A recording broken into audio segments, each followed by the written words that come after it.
ይሄ 46ቱ ብሉያት 46ቱ ብሉያት ባንድ ተጽፎ ነው። ይሄኛው መጽሐፈ ሐዊ ነው። መጽሐፈ ሐዊ ክብራን ገብርኤል ዘር የነበረው ነው። በነገራችሁ ላይ ይሄ 180 ፍየል ፈጅቷል። ይሄኛው ገና የፍየሉ ቁጥር በገጽ ነው የሚታወቀው፣ አልታወቀም። ይሄኛው ደግሞ ከታች ያለው 36ቱ የሐዲሳት መጻሕፍት እዚህ ላይ አድርግልኝ። 35ቱ የሐዲሳት መጻሕፍት የሥርዓት መጻሕፍትን ጨምሮ ነው። እነዚህ የምናውቃቸው በዘር ብቻ። ከማቴዎስ እስከ ራእይ ያለው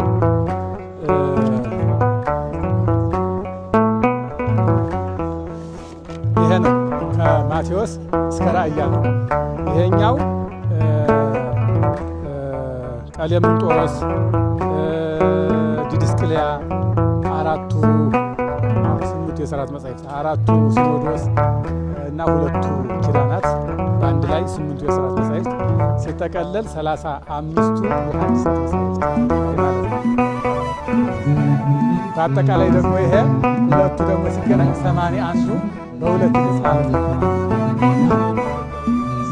እነዚህ 2ቱ ይሄ አዲሳቱ ይሄ ብሉያቱ 81 11 ዓመተ ምህረት አባቴ ሊቀ ምሁራን ቄስ አለሙላከ ደርስ ተክል ለደስታቸው መግለጫ ጽፈው የ85 እስከ 6 ዓመታቸው ጽፈው ለጉባኤ ቤቱ ያበረከቱት ሽልማት ነው። መዝሙረ ዳዊት ሊቀ ምሁራን ቄስ አለሙላከ መዝሙረ ዳዊት ባለ መዝሙረ ድንግል 150 መዝሙር 150 መዝሙረ ድንግል እና እንዲያውም የዕለቱ መጨረሻ የሰኞ መጨረሻ ላይ 3 የማክሰኞ መጨረሻ ላይ 3 መዝሙር ያደርጋል።